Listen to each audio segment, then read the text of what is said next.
башкирское движение в республике, я имею в виду в республике Башкортостан, оно что-то предлагает татарской части населения. Пока со стороны это выглядит так, что общественники и активисты спорят друг с другом, что вот эта земля наша, эта земля наша.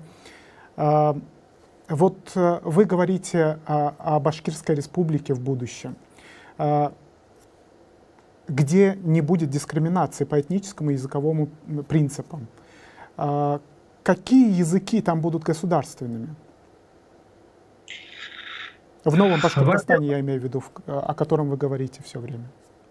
Хорошо. Ну, что мы имеем на сегодняшний день? Мы на сегодняшний день имеем народонаселение Республики Башкортостан. Да, конечно, мы его называем народом Республики Башкортостан, но по большому счету он народом еще не стал. Поэтому наш тезис о формировании будущей башкирской политической нации в условиях грядущих глобальных перемен и пассионарных условий, когда вокруг ядра башкирской политической нации, и это не только, а может быть даже и не столько этнические башкиры, это в первую очередь прореспубликанские, пробашкортостанские слои. Сюда входят люди от всех национальностей и любых религий. Главное критерий — это справедливость, пассионарность, самопожертвование, которое, разумеется, проявится на делах, а не на словах. Вот. Скажите, а татарский будет государственным языком наряду с башкирским?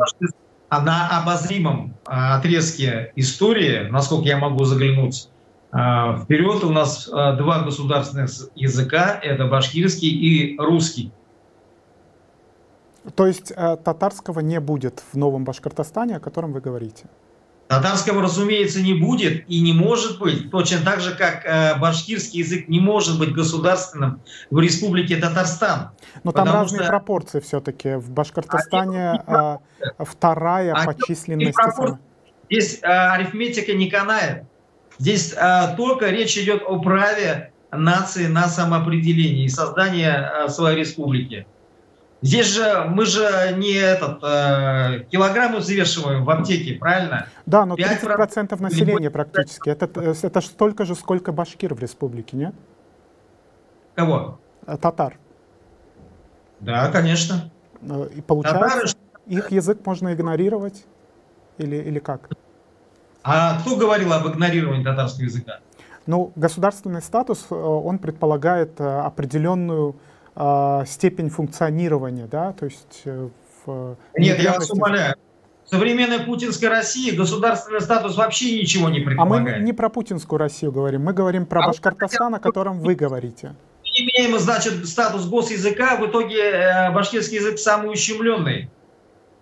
А в нашей, в будущей 4-й Башкирской республике, конечно же, статус госязыка это будет носить какие-то другие естественные условия. Но при этом, я еще раз говорю, вот смотрите, давайте такую ситуацию. Представим, что через 50 лет в результате процветания Башкортостана здесь армянская диаспора у нас вырастет до 20-25%.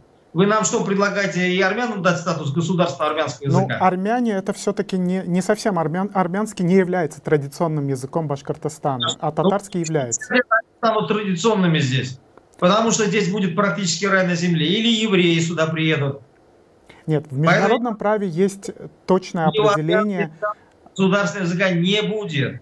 Почему? Потому что здесь право на самоопределение и создание Республики Башкортостан, это вытекает даже из названия, есть только у башкирского народа. Но все другие народы, хоть татары, хоть кто, они будут полностью обеспечены в своих культурных, языковых, национальных правах.